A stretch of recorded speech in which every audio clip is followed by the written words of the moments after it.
Before you settle in, take a slow breath and gently press the like button, subscribe to the channel, and leave a comment sharing where you're listening from tonight. It truly helps this calm little corner of history grow. Now, dim the lights, get comfortable, and allow yourself to drift back nearly 3,000 years to the warm hills of ancient Rome. Imagine a quiet stretch of land beside a slow, green river. The Tiber moves lazily under the Italian sun, brushing past reeds and stones, whispering stories that no one has written yet.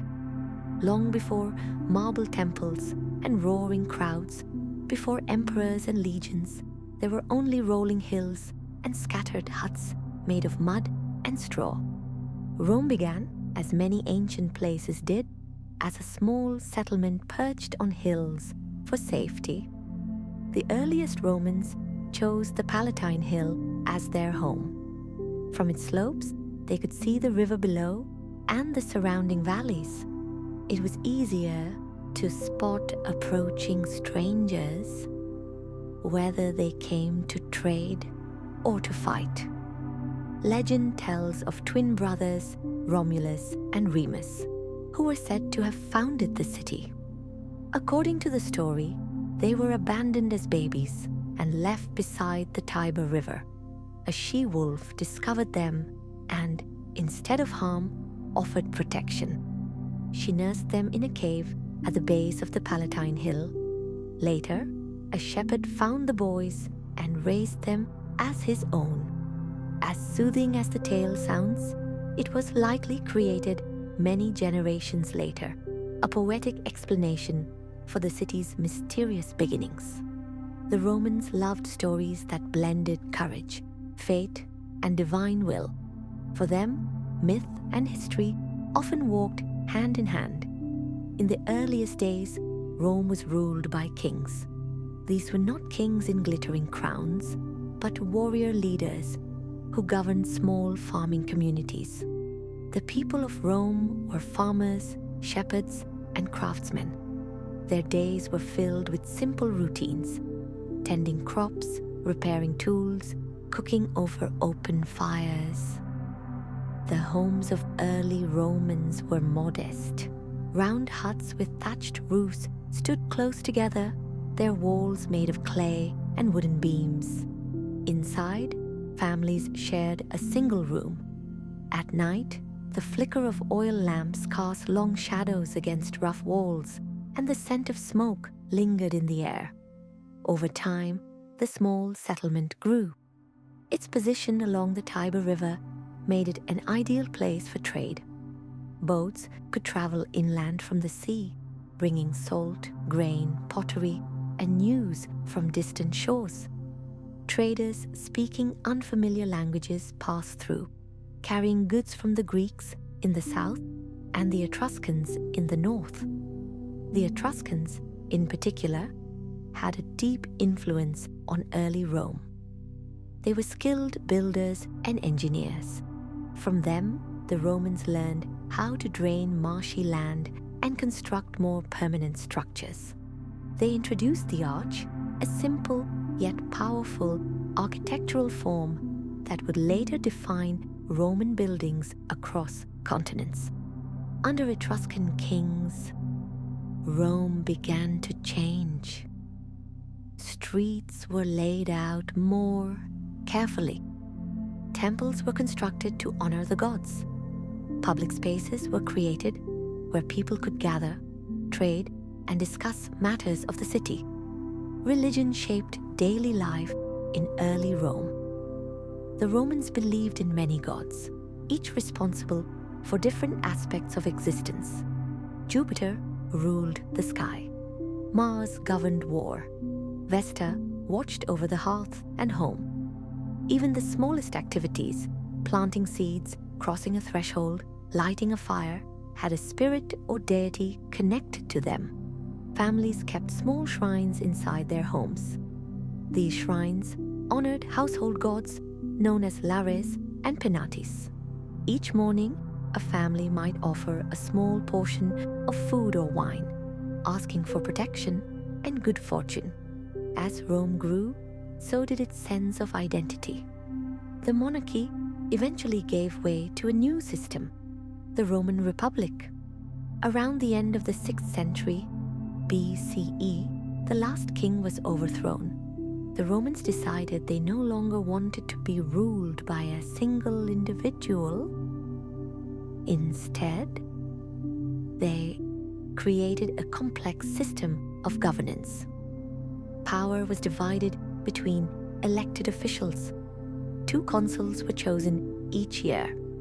Their shared authority ensured that no one man could easily seize control. The Senate, made up of elder statesmen, advised on important matters.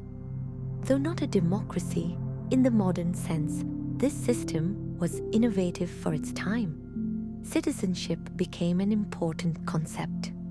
To be a Roman citizen meant certain rights and responsibilities. Male citizens could vote in assemblies. They could serve in the army. They could participate in limited ways in shaping the laws that governed them. The Roman army itself began as a militia of citizen soldiers. Farmers would lay down their tools and pick up shields when the city called. Early Roman soldiers fought in tight formations, protecting one another with overlapping shields. Discipline and organization became defining strengths of Rome. As the Republic expanded, it clashed with neighboring communities. At first, these conflicts were small and local, disputes over land, water, or trade routes. But gradually, Rome's influence spread across the Italian peninsula. Roads became one of Rome's most lasting achievements. Even in these early centuries, Romans understood the importance of connection. They built roads that were straight and durable, layering stones carefully to withstand heavy use. These roads allowed armies to move quickly and traders to travel safely. The Latin language echoed along these routes. It was the language of government, law, and daily conversation. Over time, Latin would evolve into the Romance languages spoken today: Italian, French, Spanish, Portuguese, and Romanian. In the city itself, life continued at a steady rhythm. Markets buzzed with activity. Bakers prepared flat loaves of bread. Blacksmiths shaped iron tools and weapons. Children learned by watching their parents, absorbing skills through observation rather than formal schooling. Education in the early Republic was simple. Wealthier families might hire tutors, often Greek slaves, to teach reading and writing. But most children learned practical skills necessary for survival and contribution to the household. Roman society was divided into groups. Patricians were the aristocratic families who claimed noble ancestry. Plebeians were the common people: farmers, artisans, merchants. Tensions between these groups shaped much of Rome's early political development. Over time, plebeians demanded greater representation. They staged protests, sometimes even leaving the city in organized withdrawals known as secessions. Eventually, compromises were reached. Laws were written down and displayed publicly in the Forum on bronze tablets known as the 12 Tables. This made legal standards visible and consistent, reducing arbitrary judgments. The Roman Forum became the heart of public life. It was a space filled with voices: merchants calling out prices, politicians delivering speeches, citizens debating the future of their republic. Temples lined its edges. Statues honored heroes of the past. Despite its growing complexity, Rome remained deeply connected to the land. Agriculture was considered the most honorable profession. Even prominent statesmen took pride in their farms. The rhythm of planting and harvest guided the calendar and religious festivals. The Roman calendar itself underwent changes. Early versions were based on lunar cycles, but reforms gradually aligned it more closely with the solar year. Festivals honored gods with processions, feasts, and games. As the centuries passed, Rome's ambitions expanded beyond Italy. The Mediterranean Sea, shimmering and vast, became both a pathway and a challenge. Rival powers, such as Carthage in North Africa, would soon test Rome's resolve. But that story unfolds later. For now, imagine the city in its youth, stone buildings rising where huts once stood, citizens walking along dusty roads, senators in white togas discussing strategy, farmers guiding oxen through fields at dawn, the scent of olives, wheat, and wood smoke drifting through the air.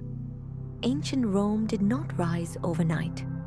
It grew slowly, shaped by myth, struggle, compromise, and careful organization.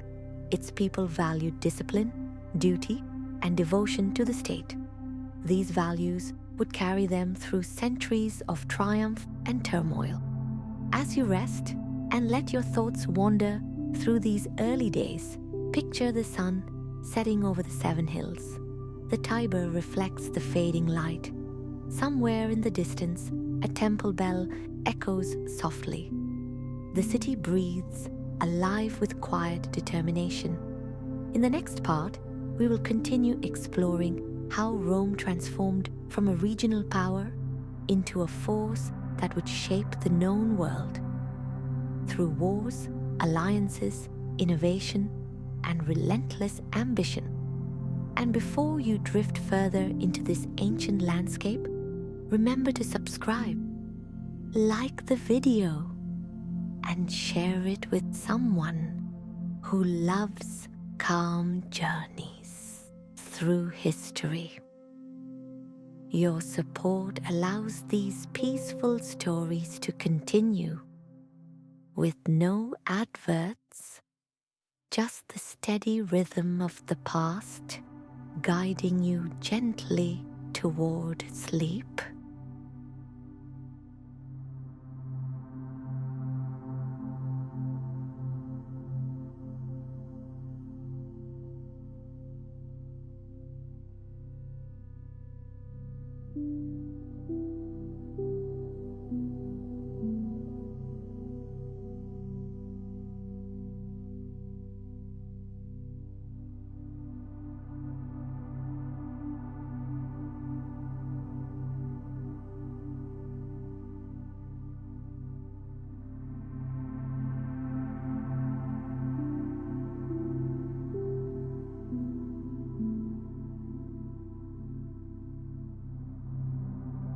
As you settle in once more, let your breathing slow and allow the ancient world to return gently into focus.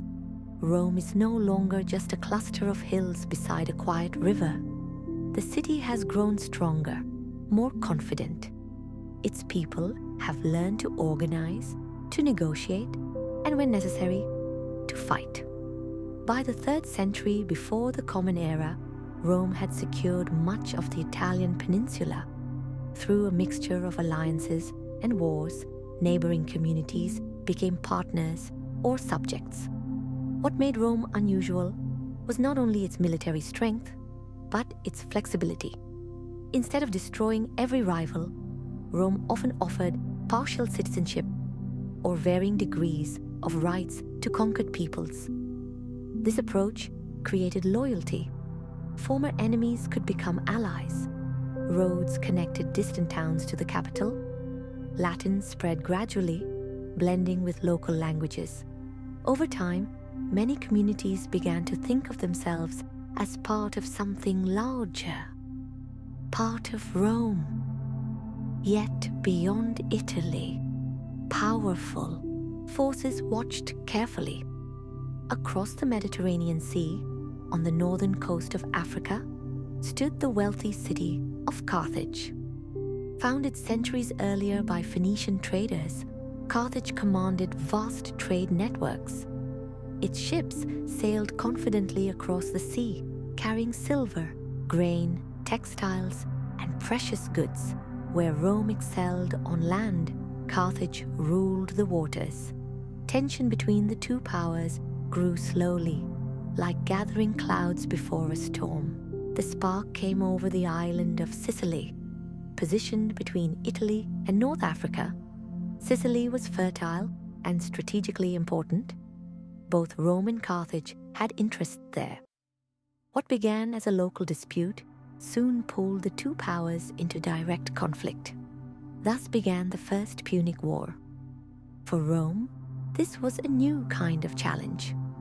The Republic had strong legions, but little naval experience. Carthage possessed a formidable fleet. Roman leaders understood that if they were to compete, they would need ships.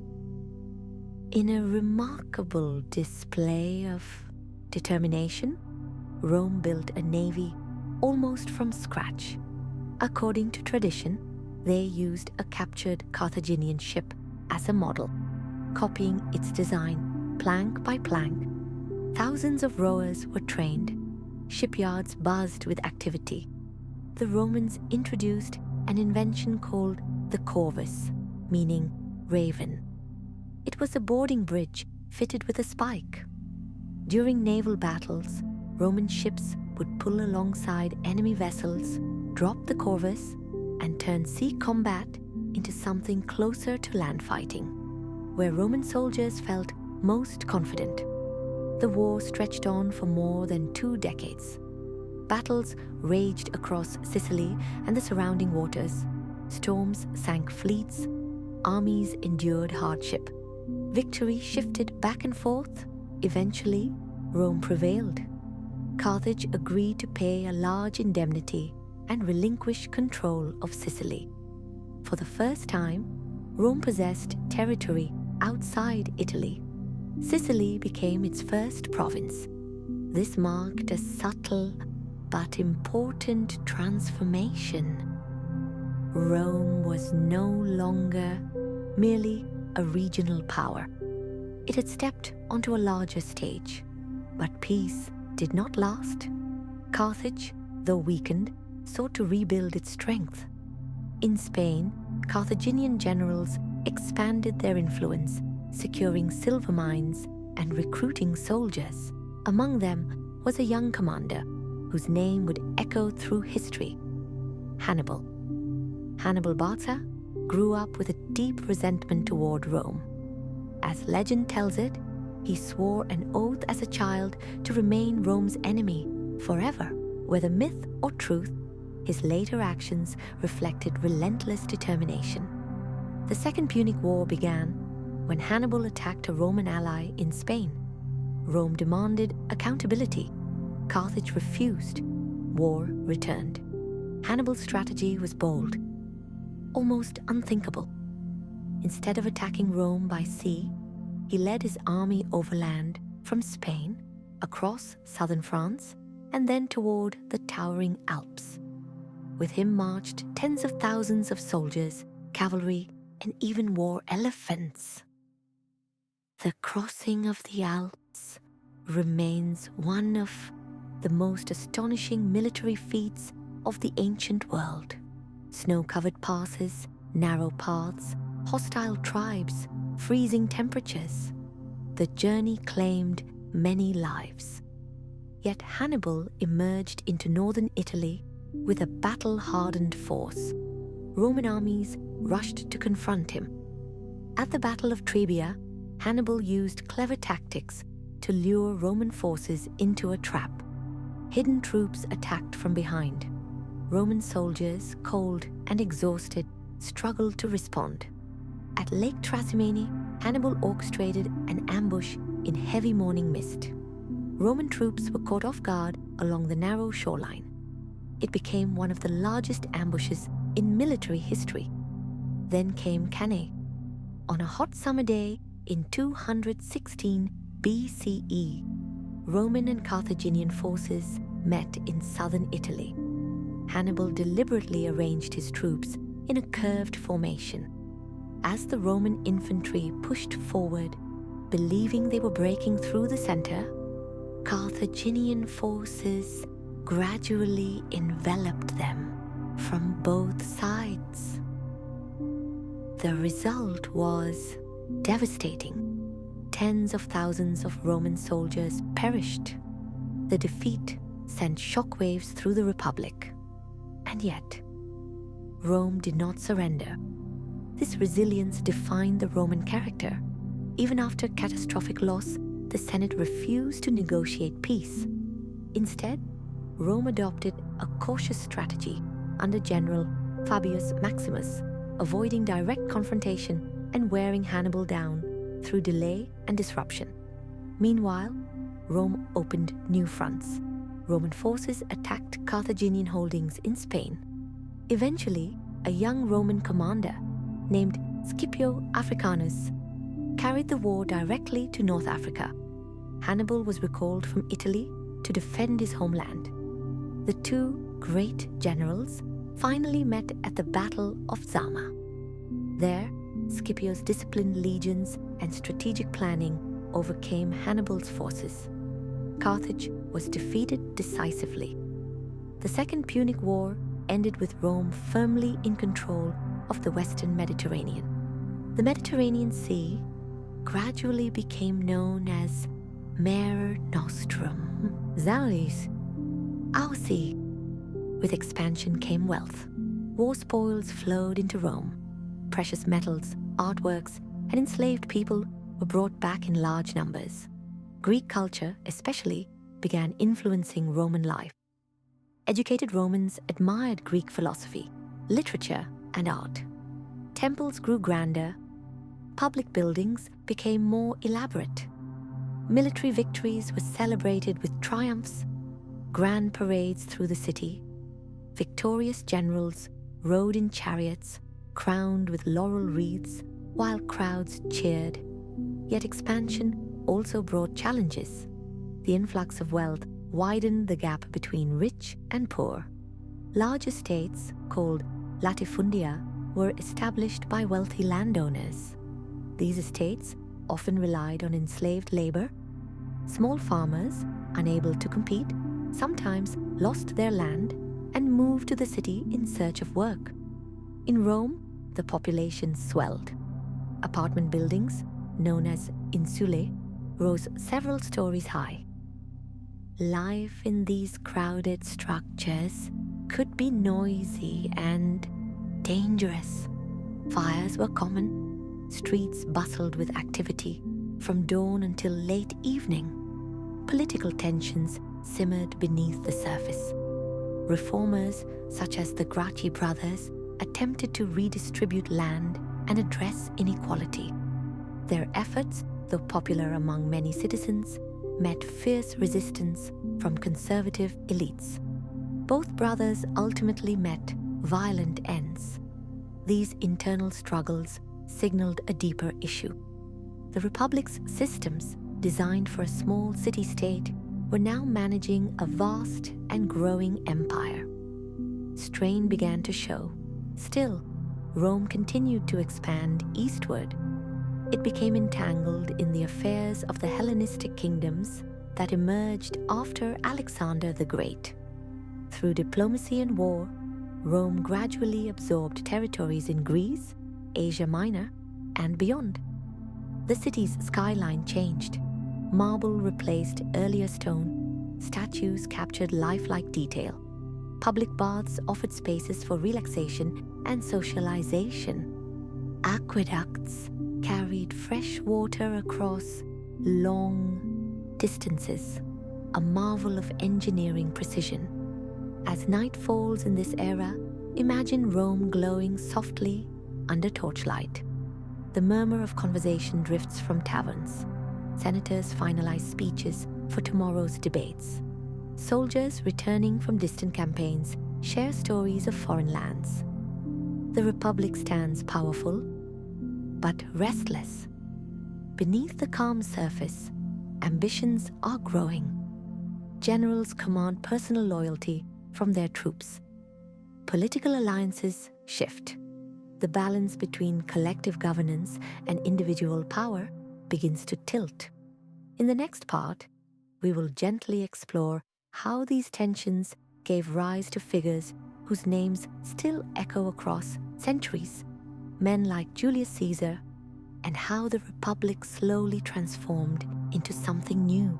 For now, let your mind rest on the image of the Mediterranean shimmering under moonlight, Roman ships anchored quietly in its harbors, and the vast empire breathing steadily in the darkness. And if you're enjoying this peaceful journey through ancient Rome, remember to like the video, subscribe for the remaining chapters, and share it with someone who would love to fall asleep to history. Your support keeps these calm, uninterrupted stories flowing, just like the Tiber beneath the Roman sky.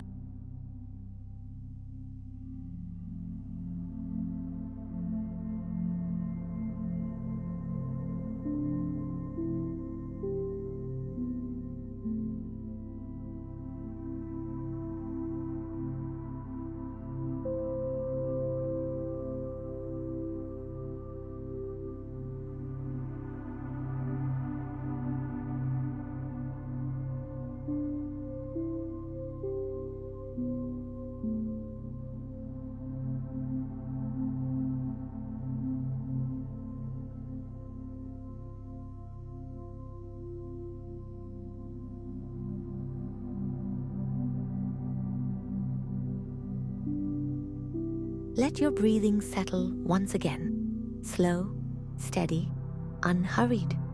If you're enjoying this quiet journey through ancient Rome, gently tap the like button, subscribe to the channel, and share this video with someone who loves calm storytelling without interruptions. Now, allow the shum of the Republic to rise softly in the distance. Rome is powerful now. Its banners stretch across the Mediterranean. Its armies are seasoned. Its coffers are filled with silver and gold. But strength, as history often teaches, can bring its own quiet instability. As the Republic expanded, its generals gained more than victories. They gained loyalty. Roman soldiers, once simple farmers serving temporarily, had changed. Military service became longer. Campaigns stretched far from home. Many soldiers began to rely on their commanders for rewards, land, wealth, protection. One general in particular would reshape Rome's destiny. Gaius Marius was not born into one of the old aristocratic families. He was what Romans called a new man. Ambitious and capable, he rose through the ranks with determination. Facing threats from northern tribes, Marius reformed the Roman army in subtle but lasting ways. He allowed landless citizens to enlist, promising them payment and eventually land upon retirement. The army became more professional. Soldiers trained rigorously. Equipment became more standardized. Discipline grew sharper.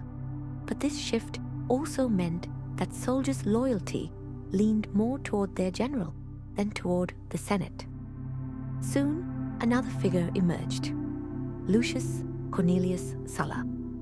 Like Marius, he was a skilled commander. But unlike Marius, he was deeply aligned with the conservative elite of Rome. Their rivalry escalated into something unprecedented: civil war. For the first time, Roman legions marched not against foreign enemies, but against Rome itself. Sulla did the unthinkable. He led his troops into the city, the sacred boundary that no general was meant to cross with an army was ignored. The Republic trembled. After securing power, Sulla declared himself dictator. He claimed it was temporary, necessary to restore order. Lists of enemies were posted publicly. These were called prescriptions.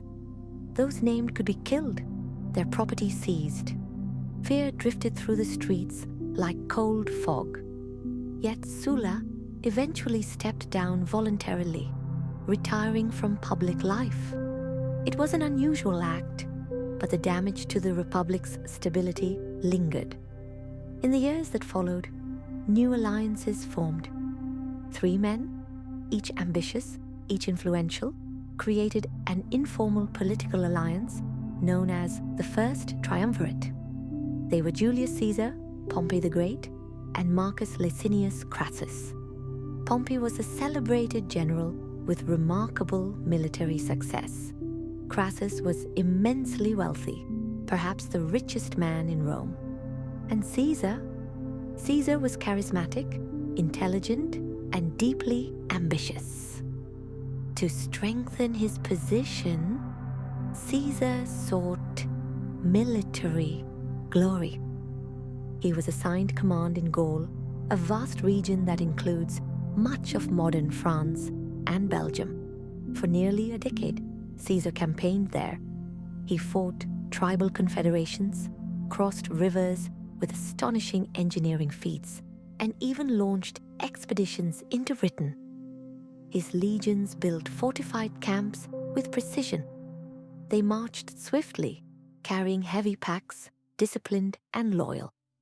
Caesar wrote detailed accounts of his campaigns in a work known as Commentarii de Bello Gallico, Commentaries on the Gallic War.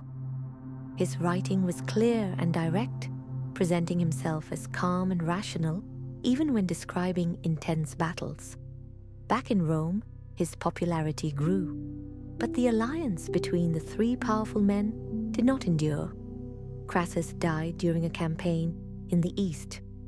Pompey, once allied with Caesar, began aligning more closely with the Senate. Tensions sharpened. The Senate ordered Caesar to disband his army and return to Rome as a private citizen. Caesar faced a choice: obey and risk political ruin, or resist. In 49 BCE, he made his decision. Standing beside a small river called the Rubicon, which marked the boundary of his province, Caesar paused. Crossing it with his army would be an act of rebellion. According to tradition, he declared, "The die is cast." He crossed. Civil war followed. Pompey fled Rome. Caesar pursued him across the Mediterranean. Eventually, they met in Greece at the Battle of Pharsalus. Caesar's forces prevailed. Pompey escaped to Egypt seeking refuge. But there, he was assassinated.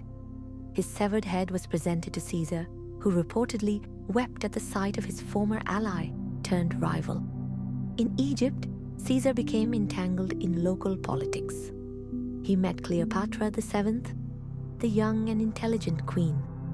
Their alliance was both political and personal. Together, they navigated a complex struggle for control of Egypt. When Caesar returned to Rome, he did so as its undisputed leader. He was appointed dictator, first temporarily, then for longer terms, and eventually dictator for life. Under his rule, reforms moved swiftly. He reorganized the calendar, creating what became the Julian calendar. He restructured debts, he expanded the Senate, he initiated public works projects, he granted citizenship to more provincial residents. To some, he was a visionary reformer, bringing stability. To others, he was dismantling the Republic. On the Ides of March, in 44 BCE, a group of senators gathered in the theater of Pompey. Among them were men who believed they were saving Rome from tyranny. As Caesar entered, they surrounded him. Daggers flashed. Caesar was stabbed multiple times. Ancient sources recount that he recognized one of his attackers, Brutus, a man he trusted. Whether he spoke the famous words "et tu, Brute," remains uncertain, but the betrayal became legend. His death did not restore the Republic. Instead, it unleashed another wave of instability. Crowds gathered in Rome as Mark Antony, a loyal supporter of Caesar, delivered a powerful funeral speech. Public sentiment turned against the assassins. Chaos followed. A new power struggle emerged, this time between Mark Antony, Caesar's adopted heir, Octavian, and Lepidus. They formed the Second Triumvirate, dividing control of Roman territories. Proscriptions returned. Enemies were eliminated. Among those killed was Cicero, the famed orator and philosopher. Eventually, Lepidus was sidelined. The true contest lay between Antony and Octavian. Antony aligned himself closely with Cleopatra in Egypt. Their partnership, both romantic and political, caused unease in Rome. Octavian skillfully portrayed Antony as abandoning Roman values in favor of Eastern luxury. The conflict culminated in the naval battle of Actium in 31 BCE. Octavian's fleet defeated Antony and Cleopatra's forces. The two fled to Egypt, where they later took their own lives. Octavian stood alone. The long era of civil wars had ended. The Republic, though not formally abolished, was transformed. Octavian would soon take a new title, Augustus. But that story unfolds gently in the next part. For now, imagine Rome at dusk in this uncertain time, the forum quieter than usual, citizens whispering of betrayals and battles, statues of Caesar draped in shadows, the weight of change hanging softly in the warm evening air. The republic that once prized shared power has shifted. A new chapter waits to begin. As you drift deeper into rest, picture the Tiber flowing steadily beneath ancient bridges, indifferent to politics, constant through upheaval. In the next part, we will explore how Augustus reshaped Rome into an empire, ushering in a period of peace known as the Pax Romana. And before you close your eyes completely, remember to like the video, subscribe for the remaining chapters of this calm historical journey, and share it with someone who would enjoy falling asleep to the quiet rhythm of the ancient world. Your support keeps these stories flowing gently, steadily, without interruption.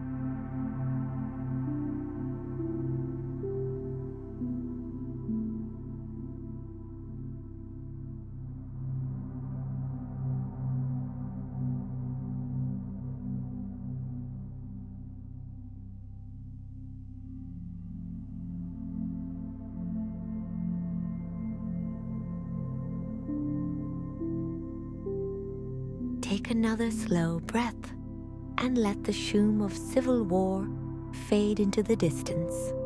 If you're finding comfort in this gentle journey through ancient Rome, don't forget to like the video, subscribe to the channel, and share it with someone who enjoys drifting to sleep with quiet stories of the past.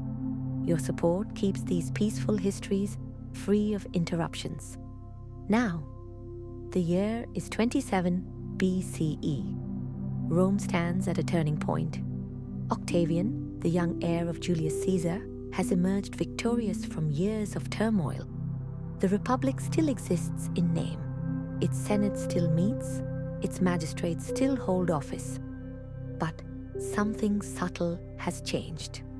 Octavian understands the fate of his adoptive father. He has no desire to appear as a tyrant. Instead of declaring himself king, a word Romans deeply distrusted, he carefully returns certain powers to the Senate. In response, the Senate grants him a new honorific title, Augustus, meaning the revered one. It is a brilliant balance. He presents himself as the first citizen, or princeps, rather than a monarch. Yet behind this modest title lies extraordinary authority. He controls the army, he influences the treasury, he guides foreign policy. The Roman Republic has quietly transformed into the Roman Empire. Under Augustus, stability returns. This era becomes known as the Pax Romana, the Roman peace. It is not peace in the sense of complete absence of conflict, but rather a prolonged period of internal stability and controlled expansion. The legions remain vigilant along the empire's frontiers. In the north, they guard the Rhine and Danube rivers. In the east, they watch the powerful Parthian Empire. In Britain, later generations will extend Roman influence even further.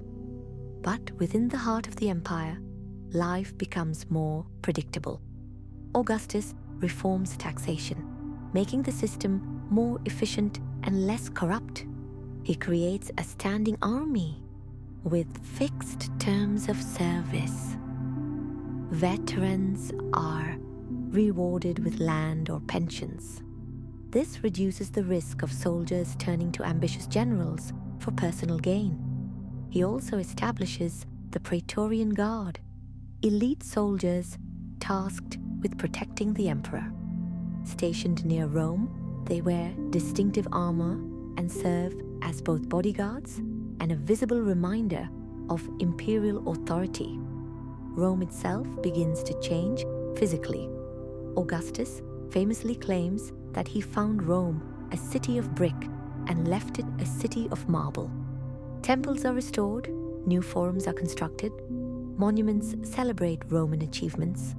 The Pacis, or Altar of Peace, depicts scenes of prosperity and harmony under imperial rule. Marble columns rise against the blue Italian sky. Sculptures capture lifelike expressions. Streets are paved more systematically. The city hums with activity, yet feels more orderly. Public baths become central to social life. These are not merely places to wash, but complex centers with hot rooms, cold plunges, exercise areas, and gardens. Citizens of various classes mingle there, discussing politics, business, or daily concerns. Aqueducts stretch across valleys, supported by elegant arches. They carry fresh water from distant springs into the city. Fountains flow, public basins provide access for households without private connections. The empire is vast now, stretching from Spain in the west to Syria in the east, from North Africa to the forests of Central Europe. Travel becomes safer. Roman roads, carefully engineered with layered stone, allow merchants and officials to move efficiently. Milestones mark distances. Way stations offer rest for travelers.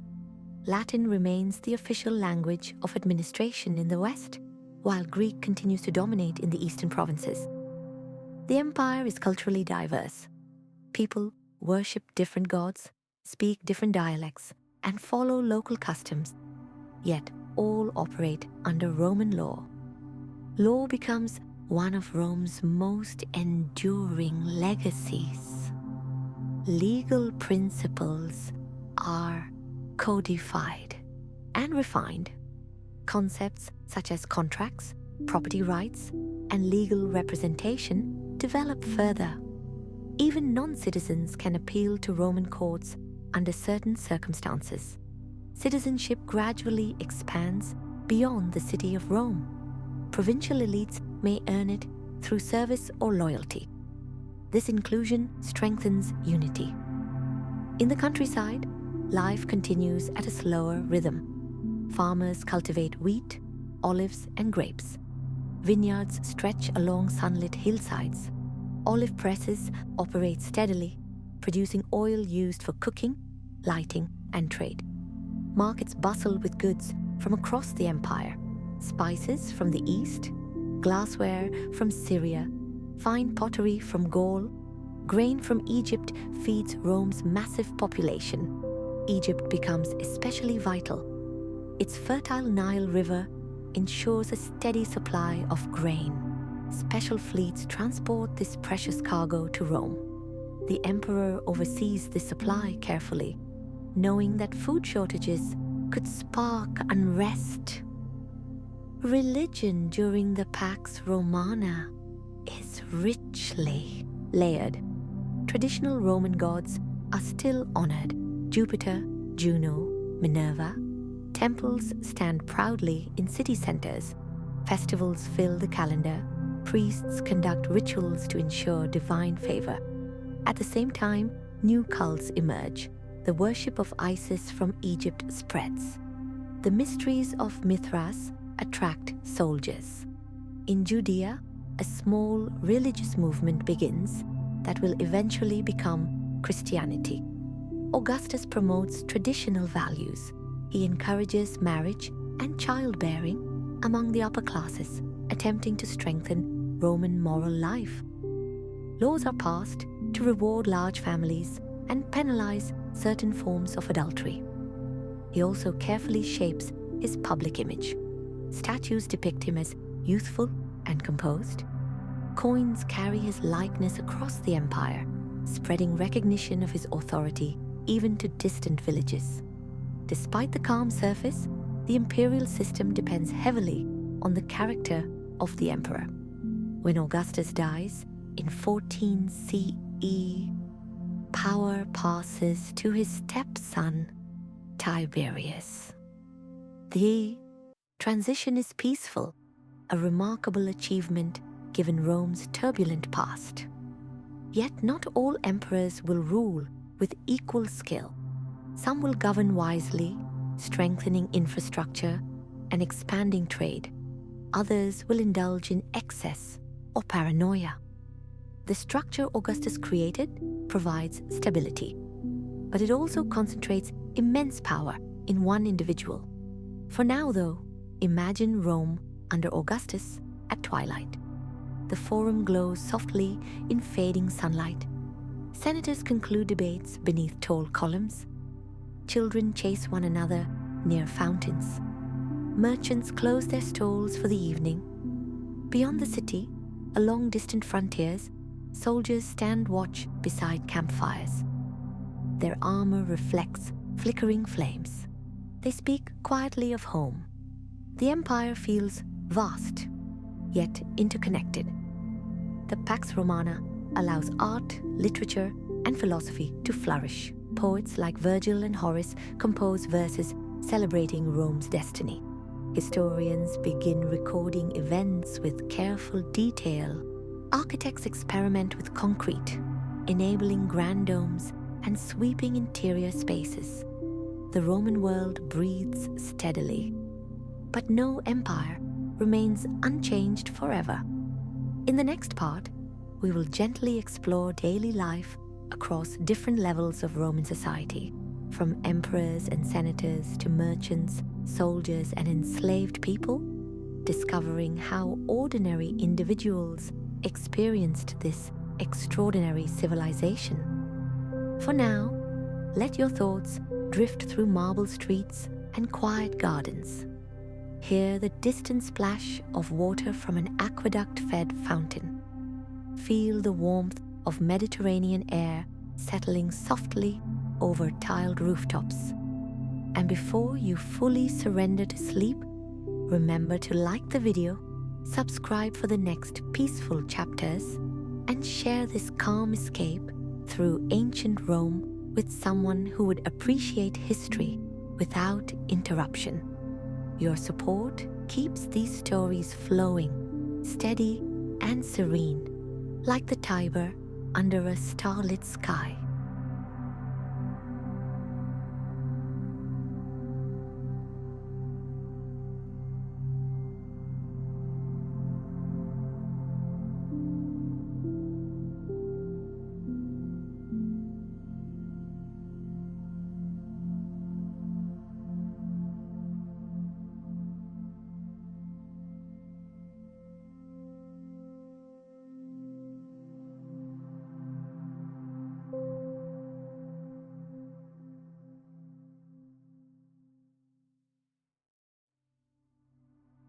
Before we continue our quiet walk through ancient Rome, take a gentle moment to like the video, subscribe to the channel, and share this peaceful journey with someone who would love to fall asleep to history. Your support keeps these calm stories flowing, with no adverts, just the steady rhythm of the past. Now, let us step away from emperors and grand monuments for a while. Let us wander into the everyday life of ordinary Romans. Imagine the city at dawn. The first light of morning spills over tiled rooftops. Bakers are already awake. In small shops along narrow streets, they knead dough prepared the night before. Large communal ovens glow softly, radiating warmth into the cool air. The scent of fresh bread drifts outward, mingling with the distant smell of smoke and livestock. Rome is loud compared to modern expectations of the ancient world. Carts rattle over stone roads, vendors call out their goods, neighbors greet one another from open windows. For the wealthy elite, the day begins differently. In large homes, known as domus, wealthy families live around a central open courtyard called the atrium. Rainwater collects in a shallow basin below an opening in the roof. Walls are decorated with colorful frescoes, painted scenes of gardens, myths, or landscapes. Floors may be covered in intricate mosaics made from thousands of tiny stone tiles. The master of the house, called the paterfamilias, holds significant authority. He controls property, finances, and family decisions. Even adult children remain legally under his power while he lives. Each morning, wealthy Roman men receive visitors in a practice called the salutatio. Clients, men of lower status, arrive to pay their respects. In return, they may receive small gifts, money, or political support. This system of patronage ties Roman society together in complex webs of loyalty. Women in elite households manage domestic affairs. While they cannot vote or hold public office, many Roman women, especially in the imperial period, wield quiet influence. They oversee servants, arrange marriages, and manage estates when necessary. Children in wealthy families are often educated at home. Tutors, frequently enslaved Greeks, teach reading, writing, rhetoric, and philosophy. Boys may continue advanced studies, preparing for careers in law or politics. Girls are educated as well, though often with more focus on household management. Outside these grand homes, most Romans live in insulae, apartment buildings that can rise several stories high. Life in an insula is crowded. Lower floors are more desirable, safer from collapse, and easier to access. Upper levels are cheaper and more precarious. Fire is a constant danger. Cooking is done with small braziers. Water must often be carried from public fountains. Despite the challenges, these neighborhoods are lively and social. Neighbors share news. Children play in the streets. Small shops occupy the ground floors, selling everything from olives to sandals. Food in Rome varies greatly depending on wealth. The poor rely heavily on bread, porridge, and vegetables. Lentils, chickpeas, cabbage, and onions are common. Olive oil flavors many dishes. Fish sauce, called garum, is widely used as seasoning. It is strong, salty, and surprisingly popular. The wealthy enjoy more elaborate meals. Dinner, known as cena, becomes the main event of the day. Reclining on couches around a low table, guests are served multiple courses. Dishes may include roasted meats, seafood, fruits, nuts, and sweet pastries drizzled with honey. Banquets are not just about food, they are social performances. Poetry may be recited. Musicians play softly in the background. Conversations drift between politics and philosophy. Public entertainment plays a central role in Roman life. The amphitheater hosts gladiatorial games. Though violent, these events are seen as displays of courage and discipline. Gladiators are often enslaved, individuals, prisoners of war, or volunteers seeking fame. Some become admired figures, their names scratched into walls as graffiti by enthusiastic fans. The Colosseum, completed later under the Flavian emperors, will become the largest of these arenas. It can hold tens of thousands of spectators. Beneath its wooden floor lies a network of corridors and cages where animals and fighters await their moment in the arena. Chariot races are even more popular. At the Circus Maximus, teams identified by colors, red, blue, green, white, compete in high-speed laps around a central barrier. The crowd roars as horses thunder past. Victorious charioteers can become celebrities, earning immense wealth and admiration. For relaxation, Romans visit the baths. Public bath complexes are architectural marvels. Visitors move through a sequence of rooms: the warm tepidarium, the hot caldarium, and the cold frigidarium. Conversations echo beneath vaulted ceilings. Business deals are discussed. Philosophical debates unfold. Bathing is communal and routine, accessible even to many of modest means. Religion remains woven into daily life. Before meals, small offerings are made. At crossroads, shrines stand quietly. Festivals fill the calendar. During Saturnalia, roles temporarily reverse. Enslaved people may dine with their masters, and gift-giving spreads joy through the city. Yet Roman society also depends heavily on slavery. Enslaved people perform countless roles, from field laborers to household servants, teachers, accountants, and craftsmen. Some are treated harshly, especially in mines and large agricultural estates. Others, particularly in urban households, may live more stable lives and even earn or be granted freedom. Freed individuals, called freedmen, can become successful merchants or artisans.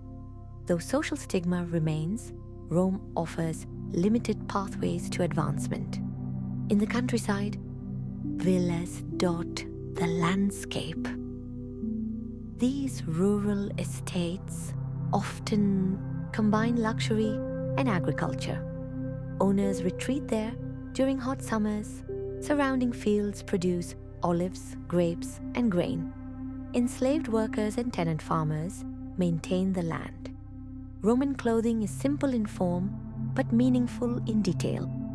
The toga, a large draped garment, is worn by male citizens on formal occasions. Its folds require skill to arrange properly. Senators wear togas with a broad purple stripe. Boys wear a special toga until reaching adulthood.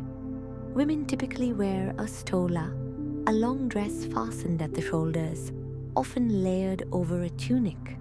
Hairstyles can be elaborate, especially during the Empire, with intricate curls and braids styled high.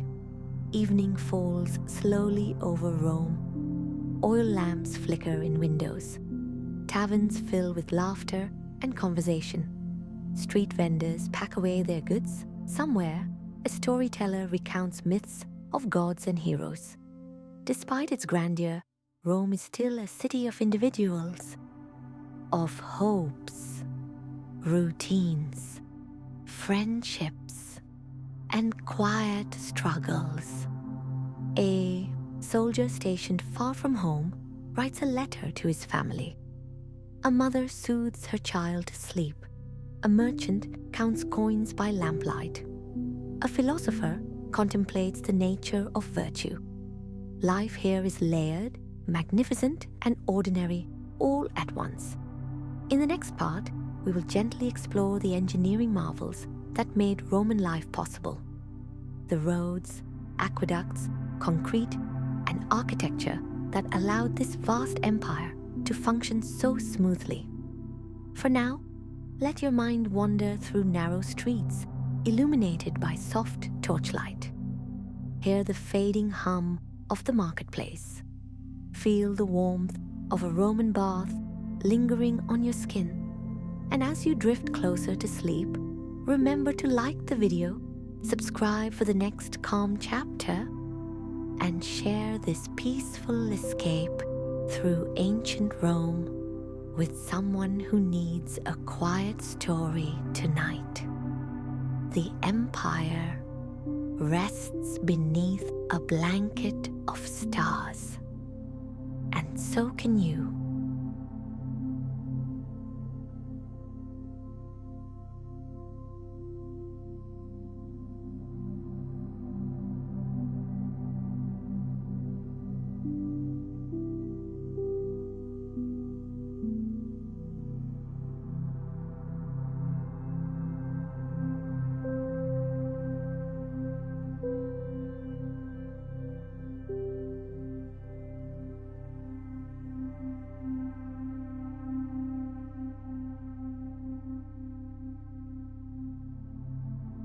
Before we continue our gentle journey, take a slow breath in and slowly out.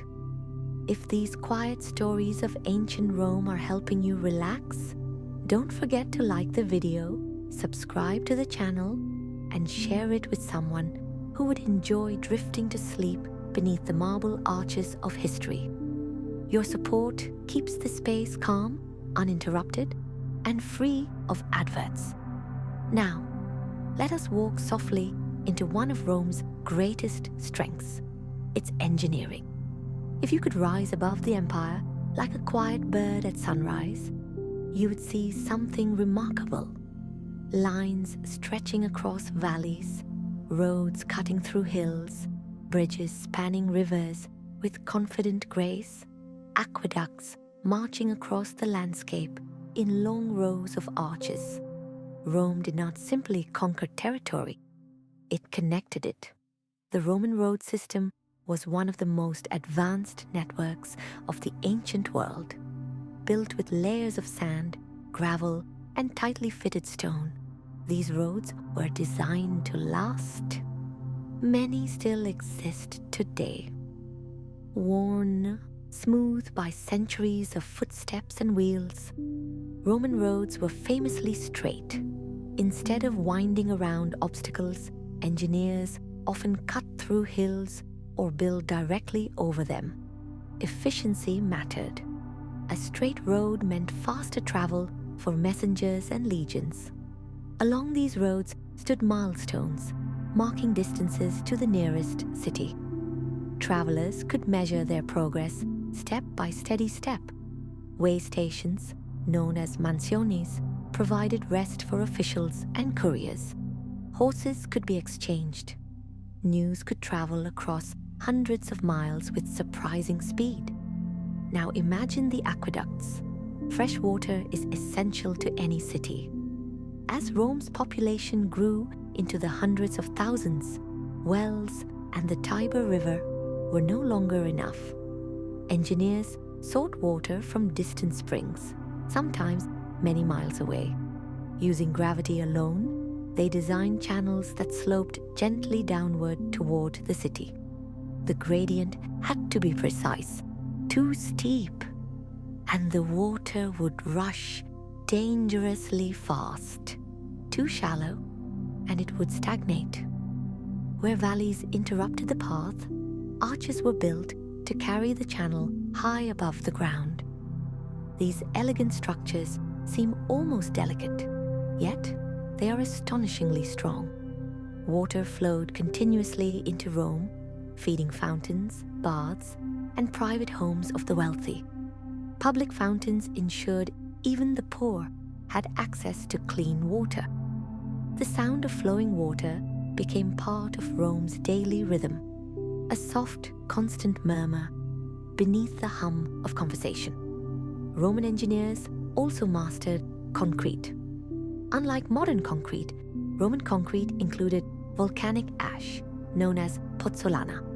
This mixture created a material that could harden even underwater. It was durable and versatile.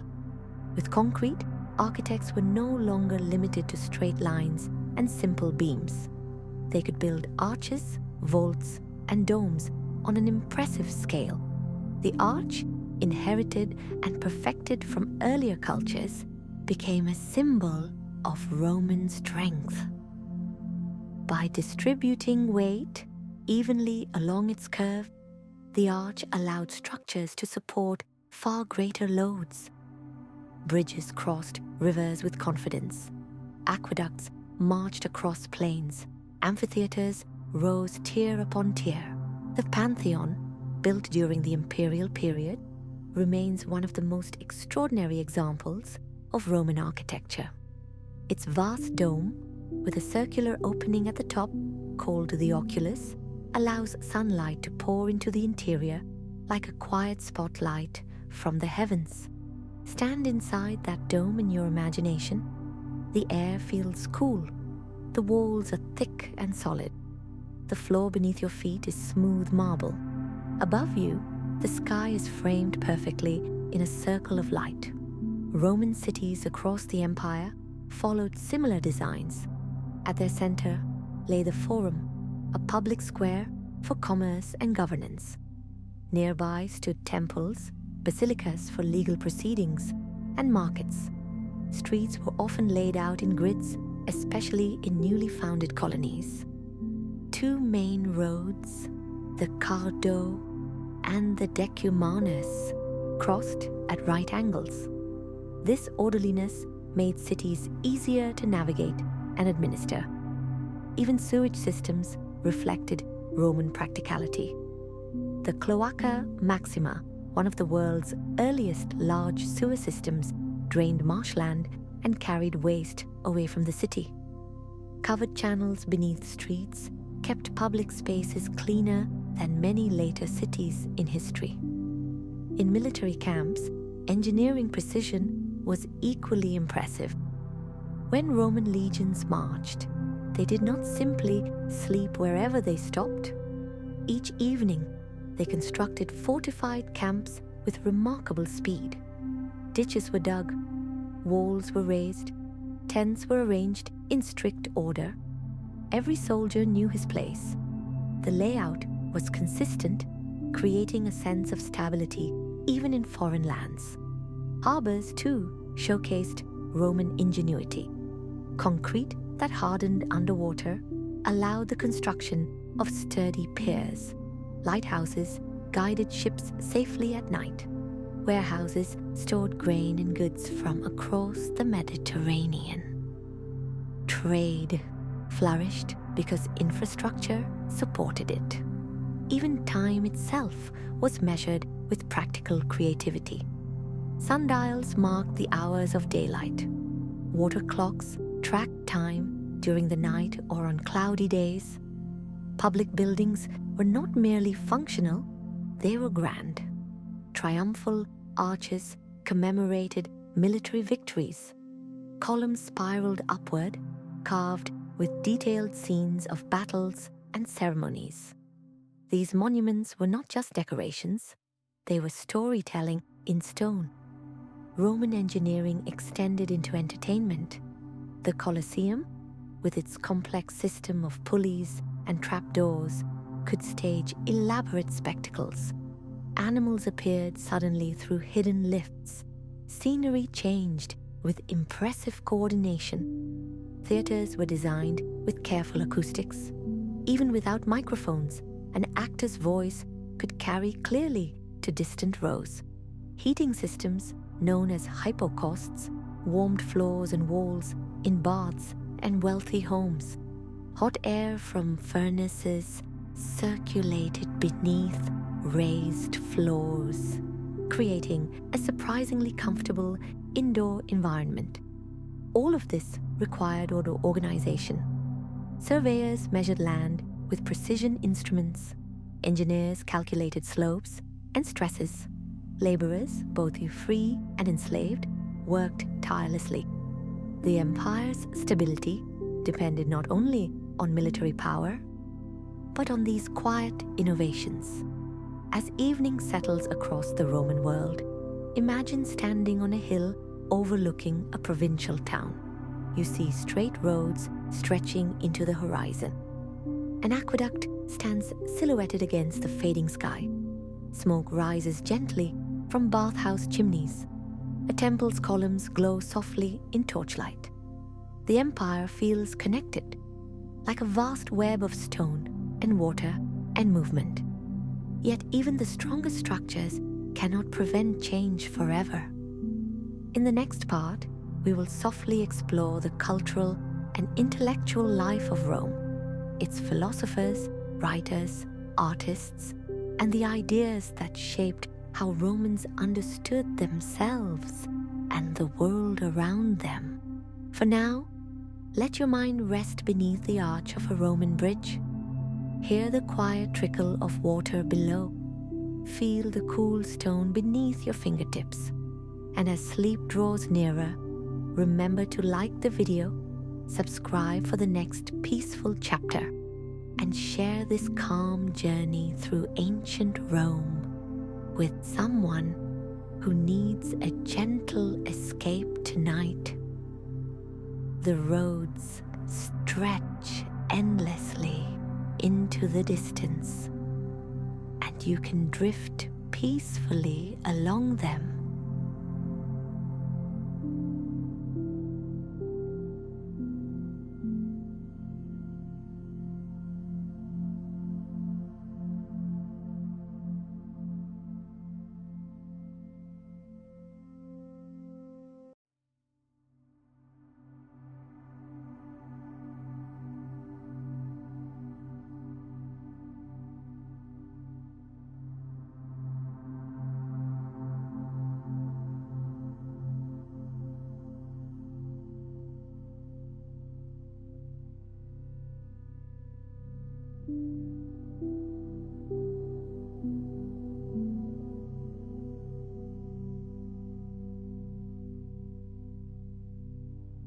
Before we continue our quiet walk through the Roman world, take a slow, comfortable breath. If this gentle exploration is helping you unwind, remember to like the video, subscribe to the channel, and share it with someone who would enjoy falling asleep to calm stories from history. Your support keeps these peaceful journeys flowing, steady and uninterrupted. Now, let us step into the quieter spaces of ancient Rome, beyond the clang of armor and the echo of marching feet, beyond the roar of amphitheaters and the debates of the Senate. There exists another Rome, a Rome of thought, a Rome of poetry, a Rome of ideas. In shaded courtyards and marble villas, in bustling forums and quiet countryside retreats, Romans reflected deeply on life, duty, fate, and the nature of the universe. Greek influence played a powerful role here. As Rome expanded into the Eastern Mediterranean, it encountered the rich intellectual traditions of Greece. Rather than rejecting them, Romans admired and absorbed them. Young Roman elites studied Greek philosophy. Many learned the Greek language fluently. Libraries filled with scrolls containing works by Plato, Aristotle, and other thinkers. Yet Romans were practical by nature. They adapted philosophy to fit their own values. One of the most influential schools of thought in Rome was Stoicism. Stoic philosophy taught that virtue, wisdom, courage, and self-control were the highest goods. External events, wealth, illness, success, failure, were beyond full control. What mattered was how one responded.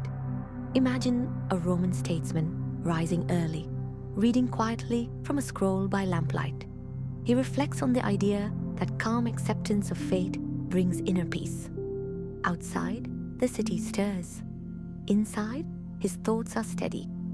Later, an emperor himself would embrace Stoicism. Marcus Aurelius, who ruled in the 2nd century, wrote private reflections that we now call meditations. In them, he reminds himself to remain patient, disciplined, and mindful of his duty. He writes not for glory, but as a guide for his own character. His words feel surprisingly modern. He speaks of resilience, of accepting what cannot be changed, of acting with kindness, even in difficulty. Meanwhile, another philosophical tradition, Epicureanism, offered a different path. Epicureans believed that the goal of life was tranquility and freedom from fear. They valued simple pleasures, friendship, modest meals, peaceful surroundings. Contrary to later misunderstandings, they did not advocate reckless indulgence, but thoughtful moderation. In quiet gardens on the outskirts of cities, small groups gathered to discuss these ideas. Conversations drifted beneath olive trees. The hum of insects blended with philosophical debate. Roman literature flourished during the imperial period. Virgil composed the Aeneid, an epic poem tracing Rome's mythical origins to the Trojan hero Aeneas. The poem weaves together destiny, struggle, and divine guidance. It presents Rome not merely as a powerful state, but as a civilization chosen for greatness. Horace wrote lyrical poetry reflecting on friendship, love, and the fleeting nature of time. His verses are gentle reminders to appreciate the present moment. Ovid, playful and imaginative, composed Metamorphoses, a collection of myths filled with transformation and wonder. Gods change mortals into trees, rivers, constellations. The world feels fluid and alive. Historians also shaped Rome's understanding of itself. Livy recorded the city's early legends and wars, blending myth and fact into a sweeping narrative. Tacitus, writing later, examined the complexities and moral tensions of imperial rule. His tone could be sharp, reflective, sometimes quietly critical.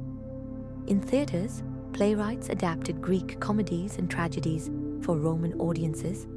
Laughter filled the air during performances. Masks exaggerated expressions. Actors projected their voices across semicircular seating. Art surrounded everyday life.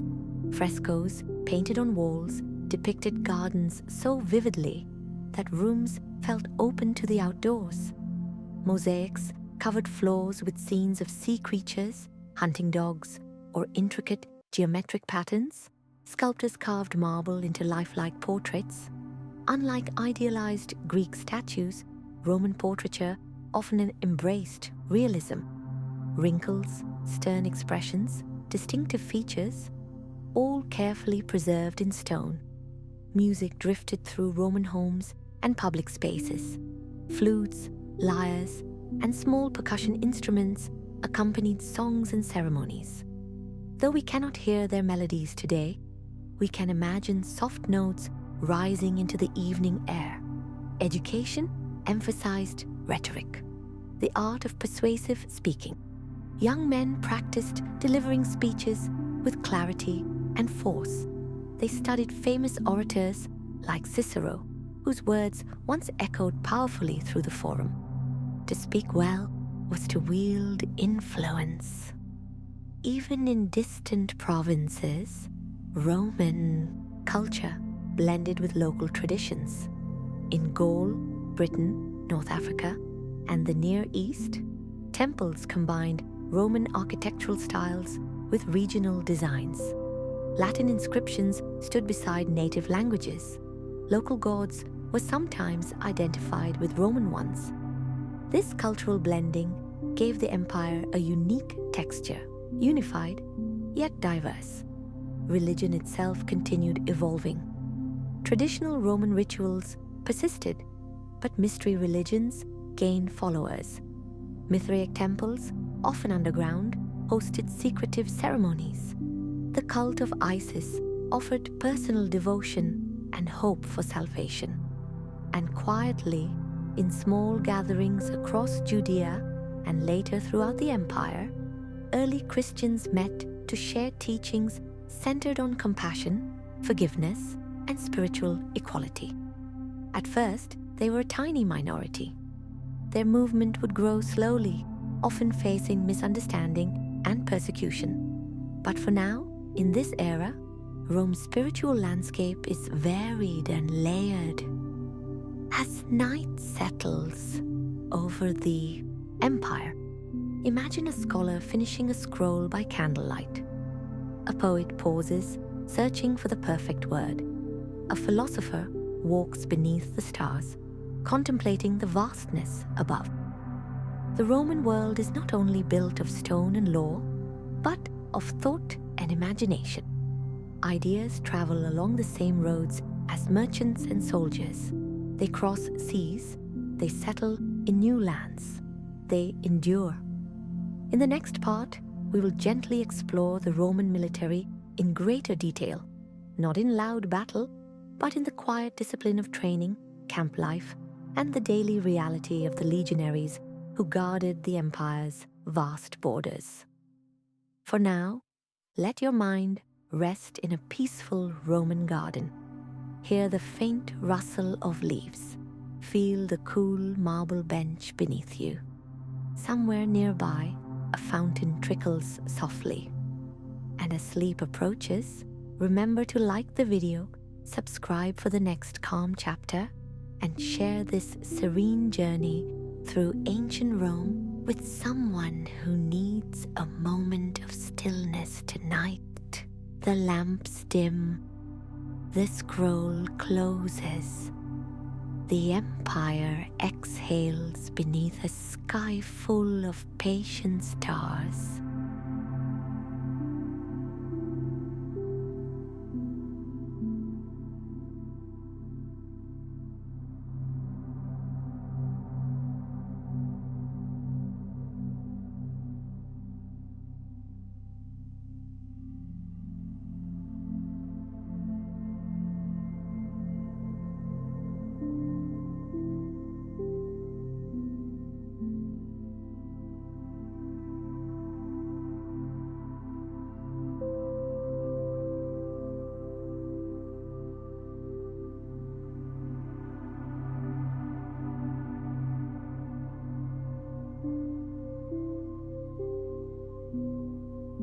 Before we continue, take a slow breath in and gently let it out.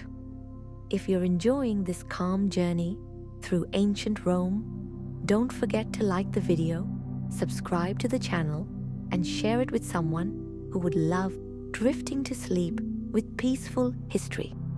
Your support keeps these stories steady, uninterrupted, and free of adverts. Now, let us walk quietly toward the edges of the empire. Far from the marble forums and warm Mediterranean breezes, the Roman world stretches into forests, deserts, mountains, and mist-covered hills. Here, along the frontiers, stand the legions. When we imagine Roman soldiers, we often picture dramatic battles. But most of a legionary's life was not spent in combat. It was shaped by routine, discipline, and patience. A Roman legionary enlisted for long service, often 20 years or more. Upon joining, he swore an oath of loyalty to the emperor. This oath was sacred, binding him not only legally, but spiritually. Training was rigorous. Recruits marched long distances, carrying heavy packs.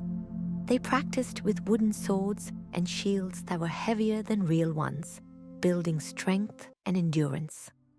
They learned formations, how to move as one unit, shields locked together, each soldier trusting the man beside him. The Roman legion was highly organized. It was divided into cohorts, and each cohort into centuries, led by centurions. Despite the name, a century did not always contain exactly 100 men, but it formed the backbone of the legion's structure. Centurions were respected and sometimes feared. They maintained discipline with strict authority. Order was essential. In battle, confusion could mean defeat, yet much of a soldier's time was spent building rather than fighting. When stationed in a new region, legionaries constructed forts with remarkable precision. Even temporary camps were laid out in neat rectangles. Ditches were dug, wooden palisades were raised. Gates faced specific directions. Permanent forts were more elaborate. Inside, there were barracks, workshops, granaries, and headquarters buildings. Streets crossed at right angles, standards. The sacred emblems of each legion were kept in special shrines within the camp. Life in the fort followed a steady rhythm. At dawn, the watch changed. Soldiers inspected equipment. Some trained, others repaired armor or maintained roads. Blacksmiths hammered iron into shape. Leatherworkers stitched sandals, known as caligy. Meals were simple but nourishing. Grain formed the staple of a soldier's diet. Each man often ground his own wheat into flour and baked bread. They supplemented it with vegetables, cheese, and occasionally meat. Letters have survived from soldiers stationed in distant provinces. In them, they request warm clothing, send greetings home, or describe local weather. These small messages remind us that behind every shield stood a human being with hopes, friendships, and homesickness. Along the northern frontier, the Rhine and Danube rivers marked the boundary of Roman control. Watchtowers dotted the landscape. Patrols moved quietly through forests. In Britain, a massive wall built under Emperor Hadrian stretched across the island from coast to coast. Hadrian's wall was not only a defensive barrier, but a symbol, a line marking the edge of Roman order. Imagine standing atop that wall at twilight. To the south lies the structured world of Rome, roads, towns, farms. To the north, rolling hills fade into shadow. The wind carries the scent of damp earth and heather. A soldier adjusts his cloak and scans the horizon. Further east, in desert provinces, forts rise from golden sands. The sun beats down during the day, and temperatures drop sharply at night. Camels pass along trade roads, carrying spices and silk. The Roman army was diverse. As the empire expanded, auxiliary units were recruited from non-citizen populations. These soldiers brought specialized skills: archery from the east, cavalry from Gaul, slingers from the Balearic Islands. After completing their service, auxiliary soldiers were often granted Roman citizenship. In this way, military service became a pathway into Roman identity. Discipline was strict, but rewards existed. Upon retirement, veterans might receive land in newly established colonies. These colonies helped spread Roman culture and stabilize frontier regions. The presence of the army influenced local life. Towns often grew near forts, providing goods and services to soldiers. Merchants sold food, clothing, and small comforts. Families sometimes formed, even though official marriage was restricted for active soldiers during certain periods. Over time, the frontier became less of a sharp boundary and more of a cultural blending zone. Roman customs mixed with local traditions. Temples honored both Roman and regional gods. Languages intertwined. Yet the frontiers were not always peaceful. Occasional uprisings, raids, or larger conflicts tested the empire's strength. In the year 9 CE, 3 Roman legions were lost in the dense Teutoburg forest of Germania. Ambushed by tribal forces, they were overwhelmed. The shock of that defeat lingered deeply in Roman memory. Afterward, Rome became more cautious about expanding into certain regions. Not every land beyond the frontier needed to be conquered. The army also played a role in politics. Emperors depended on the loyalty of legions. A popular general could be proclaimed emperor by his troops. This created both opportunity and danger. In later centuries, the support of frontier armies would decide the fate of rulers. But for now, imagine a peaceful evening in a distant fort. A small fire crackles. Soldiers sit together, sharing stories of home. One sharpens his sword slowly, methodically. Another gazes at the stars, recognizing constellations seen from childhood. The empire stretches wide and far, held together not only by laws and roads, but by these watchful figures on its edges. They stand quietly between worlds.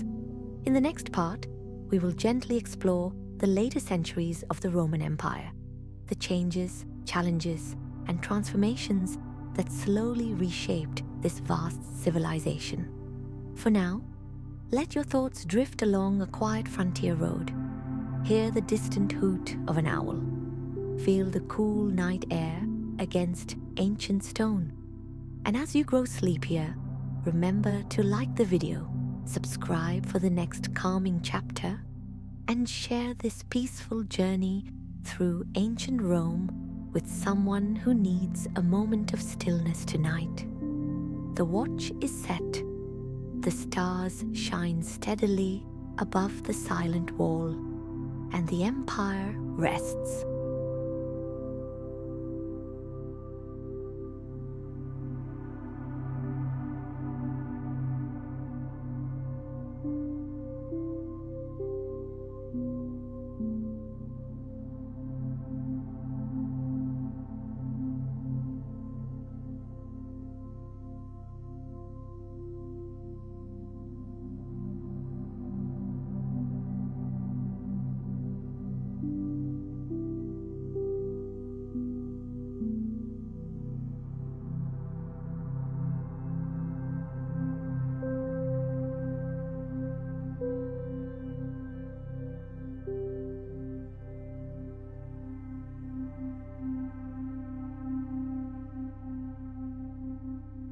Before we continue our gentle journey, take one slow breath in and let it drift out softly.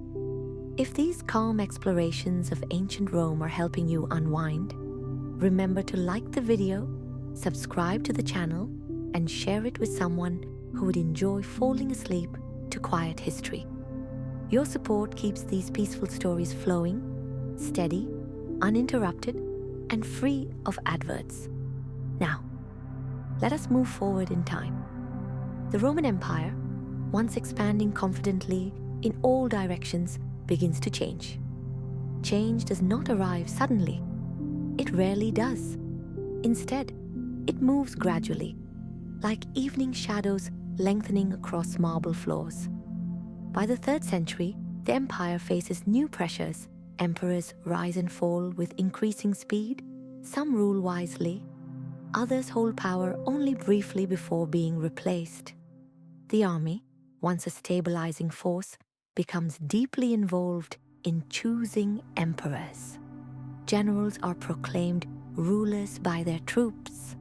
Civil wars flicker across provinces. This period is often called the crisis of the 3rd century. Borders are tested. In the east, the Sasanian Empire rises in Persia, challenging Roman authority.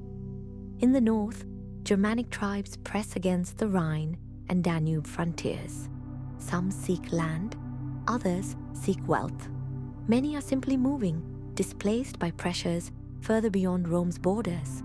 Plagues sweep through cities, reducing populations. Trade falters, inflation weakens the currency.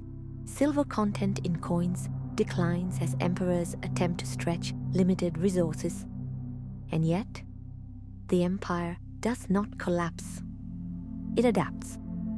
In the late 3rd century, a new emperor emerges, Diocletian. He recognizes that the empire has grown too vast for one person to manage effectively. Instead of ruling alone, he divides authority. He establishes the tetrarchy, a system of 4 rulers, 2 senior emperors called Augusti and 2 junior emperors called Caesars. Each governs a different region of the empire. It is a bold experiment. Administrative reforms follow. Provinces are reorganized. Taxation becomes more structured. The army is restructured into frontier forces and mobile units that can respond quickly to threats. Diocletian also attempts to control inflation by issuing an edict on maximum prices, setting limits on the cost of goods and wages. Enforcing such measures proves difficult, but the effort reflects the seriousness of economic strain. During his reign, Christianity faces severe persecution. Christians refuse to worship traditional Roman gods or the emperor as divine, which some authorities interpret as disloyalty. Churches are destroyed, sacred texts are burned, many believers suffer. Yet the faith persists. After Diocletian steps down, voluntarily, in a rare and remarkable act, the tetrarchy gradually dissolves into new rivalries. From this instability rises another transformative figure, Constantine. In the early 4th century, Constantine competes for control of the Western Empire. Before a decisive battle at the Milvian Bridge, tradition holds that he sees a vision, a symbol associated with Christ, and hears the words, "In this sign, conquer." He orders his soldiers to mark their shields with the symbol. He wins the battle. Soon after, Constantine issues the Edict of Milan, granting religious tolerance throughout the empire. Christianity is no longer persecuted. Instead, it gains imperial support. Over time, churches are built openly. Bishops gain influence. Christian ideas spread across cities and countryside alike. Constantine also makes another lasting decision. He establishes a new capital in the east on the site of the ancient city of Byzantium. It is renamed Constantinople, strategically positioned between Europe and Asia. With access to key trade routes, Constantinople becomes a powerful center of administration and culture. The empire now has 2 strong centers, Rome in the west and Constantinople in the east. As decades pass, the division between eastern and western regions becomes more pronounced. The Eastern Empire remains wealthier and more urbanized. Trade routes flourish there. Greek language and culture dominate. The Western Empire faces increasing strain. Germanic groups cross into Roman territory, sometimes as invaders, sometimes as settlers seeking refuge from even larger migrations. Agreements are made. Some groups are allowed to settle as federated allies, known as foederati. But relationships are complex and fragile. In 410 CE, something unimaginable happens.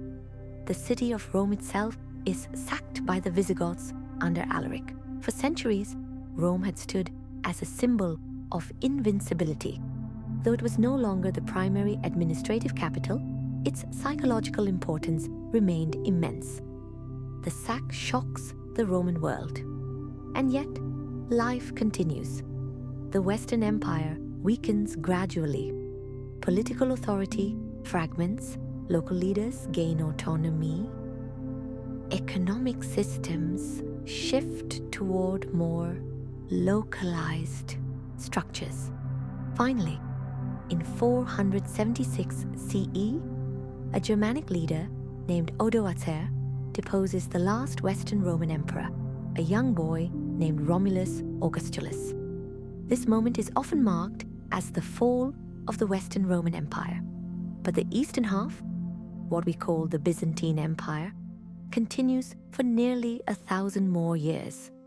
In the east, Roman law, architecture, and Christian tradition flourish. Emperor Justinian, in the 6th century, will codify Roman law into a comprehensive legal code that influences legal systems even today. So rather than a sudden collapse, Rome transforms. The western provinces evolve into new kingdoms. Visigothic, Ostrogothic, Frankish. Roman roads remain. Aqueducts still stand. Latin evolves into new languages. In monasteries, monks copy ancient texts by hand, preserving knowledge through turbulent centuries. As twilight settles over the late empire, imagine a quiet Roman villa in the countryside. The once grand halls are simpler now. Fields are tended by local farmers. The world feels smaller, more regional. Yet traces of Rome remain everywhere. In law, in language, in architecture, in memory. In the next and final part, we will gently reflect on the lasting legacy of ancient Rome, how its influence still shapes our modern world in ways both visible and subtle. For now, let your thoughts drift across centuries of change. Hear distant church bells replacing the calls of pagan priests. See old marble temples standing beside new basilicas. The empire shifts, but it does not vanish. And as you grow heavier with sleep, remember to like the video, subscribe for the final peaceful chapter, and share this calm historical journey with someone who would appreciate a quiet story tonight. The lights of Rome dim slowly, but its echo continues softly through time.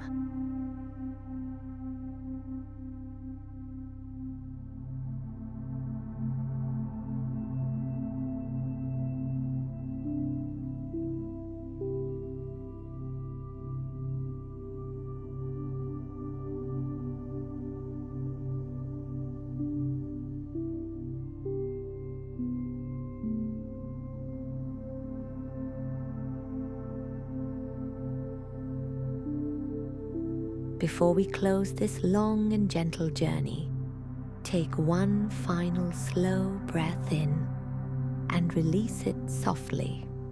If you have enjoyed wandering through the quiet centuries of ancient Rome, remember to like the video, subscribe to the channel, and share it with someone who would love falling asleep to calm stories of the past. Your support keeps this peaceful space alive. Steady, uninterrupted, and free of adverts. Now, let us reflect. The city we began with, a cluster of huts on a hill beside a quiet river, has transformed across our journey into something vast, complex, and enduring. Empires rise, empires change, empires fade, but Rome lingers. Long after the last Western emperor was deposed, long after legions stopped marching beneath scarlet banners, the influence of Rome continued to shape the world in quiet, persistent ways. Consider language. Latin, once spoken in markets and military camps, evolved gradually into the Romance languages. Italian, French, Spanish, Portuguese, Romanian. Even English, though rooted in Germanic origins, carries thousands of Latin words woven into its vocabulary. Words like justice, civil, senate, republic, empire. They are Roman echoes spoken daily without a second thought. Consider law, Roman legal principles, formed the foundation of many modern legal systems. The idea that laws should be written and publicly accessible, that contracts are binding, that individuals have certain rights under the law. These concepts, refined over centuries, outlived the empire itself. Roman engineering, too, left a physical mark. Bridges still stand across European rivers, their arches steady after 2,000 years. Roads laid by Roman surveyors became the foundations of modern highways. Aqueduct designs influenced water systems for centuries.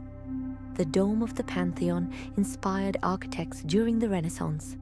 Its perfect proportions still feel balanced, serene. Even our calendar bears Rome's imprint.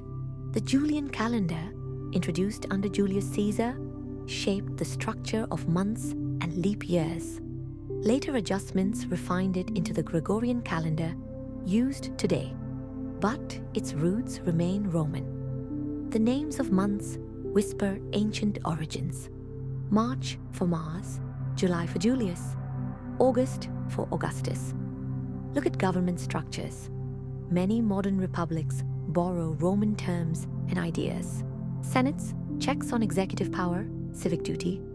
The balance between centralized authority and representative governance echoes debates once heard in the Roman Forum. Architecture carries Roman memory as well. Columns in public buildings, arched windows, grand courthouses with domed ceilings. These design choices often trace back to Roman forms. Even entertainment arenas, large stadiums filled with cheering crowds, reflect the blueprint of amphitheaters long ago. But Rome's legacy is not only in stone and structure, it is in ideas. The Stoic reflections of Marcus Aurelius continue to guide readers seeking resilience. Roman historians remind us of the fragility of political systems. Roman poets still whisper about love, time, and mortality. Christianity, once a small and persecuted movement within the empire, spread widely after gaining imperial support. It shaped Europe's spiritual landscape for centuries and remains one of the world's major religions. And yet, perhaps Rome's greatest lesson is more subtle. It reminds us that civilizations are living things.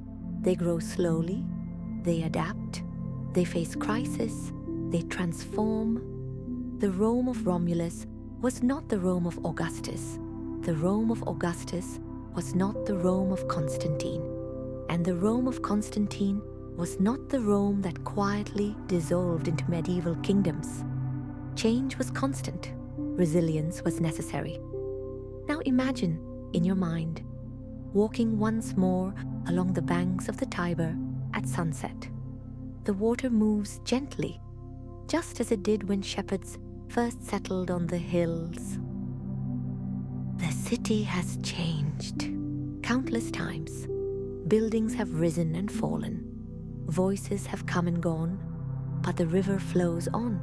You pass the ruins of the Forum. Columns stand like silent guardians of memory.